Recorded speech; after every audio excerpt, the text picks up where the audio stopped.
નમસ્કાર મિત્રો, હું ગોપાલ ઇટાલિયા. આપણે સૌ જાણીએ છીએ કે કોઈ વ્યક્તિનું, કોઈ સમાજનું કે રાષ્ટ્રનું નિર્માણ એ શિક્ષકના હાથમાં છે. શિક્ષક જ ક્રાંતિ લાવી શકે, શિક્ષક સમાજ નિર્માણ કરી શકે છે. એટલે કે શિક્ષકની જરૂરિયાત કરતા પણ શિક્ષકનું મહત્વ સમાજમાં ખૂબ વધારે છે. ત્યારે આપણે જો ગુજરાતના સંદર્ભમાં વાત કરીએ તો આપણા સૌનું એટલું ભયંકર દુર્ભાગ્ય છે, આપણી બદનસીબી છે કે આ ભ્રષ્ટ ભાજપના રાજમાં ગુજરાતના શિક્ષણની ઐતિહાસિક અધોગતિ થઈ છે. અને માત્ર શિક્ષણની નહીં, શિક્ષણની અધોગતિના કારણે શાળાની, શિક્ષકની, ભણતરની એટલે કે શિક્ષણની, વાલીની, વિદ્યાર્થીની અને આખરે આપણા સૌની એટલે કે સમાજની પણ અધોગતિ થઈ છે. આપણા ગુજરાતમાં ભાજપે માફિયાઓ સાથે મળી, શિક્ષણ માફિયાઓ અને કોન્ટ્રાક્ટ માફિયાઓ સાથે મળી અને શિક્ષણનું જે ધનોત્પનોત કાઢવાનું કામ કર્યું છે, એ ઇતિહાસનું એક કાળું કલંક છે.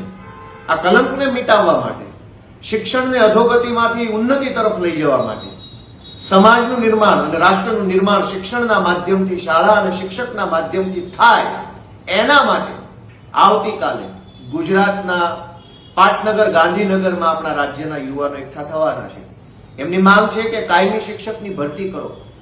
સાથીઓ, કાયમી શિક્ષકની ભરતી કરો એ માત્ર કોઈ નોકરી મેળવવા ઈચ્છતા યુવાનની જરૂરિયાતનો પ્રશ્ન નથી કે એક છોકરાને નોકરી મળે એટલા પૂરતી જ સમસ્યા નથી.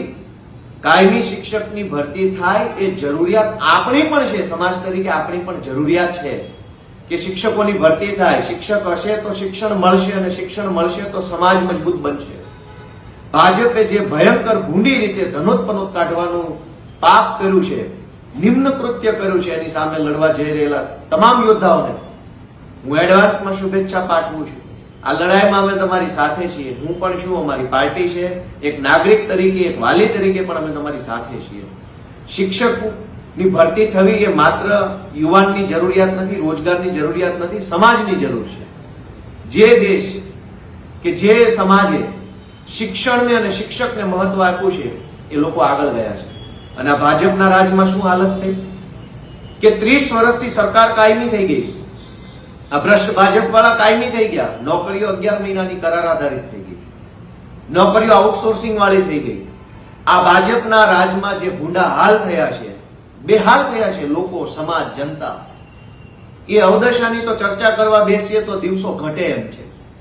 સરકાર કાયમી, નોકરી 11 મહિનાની. સંવિધાનમાં તો એવું લખેલું છે કે નોકરી કાયમી અને સરકાર 5 વર્ષ માટે. આપણે પણ આત્મમંથન કરવું પડશે કે ચૂંટણીઓ ઉપર ચૂંટણીઓ આવે છે, ચૂંટણીઓ ઉપર ચૂંટણીઓ જાય છે. નોકરી 11 મહિનાની કરવા વાળો માણસ પણ સરકાર કાયમી જોવે છે. આ દુર્દશામાંથી બહાર નીકળવા માટે સંઘર્ષ કરીએ, લડીએ.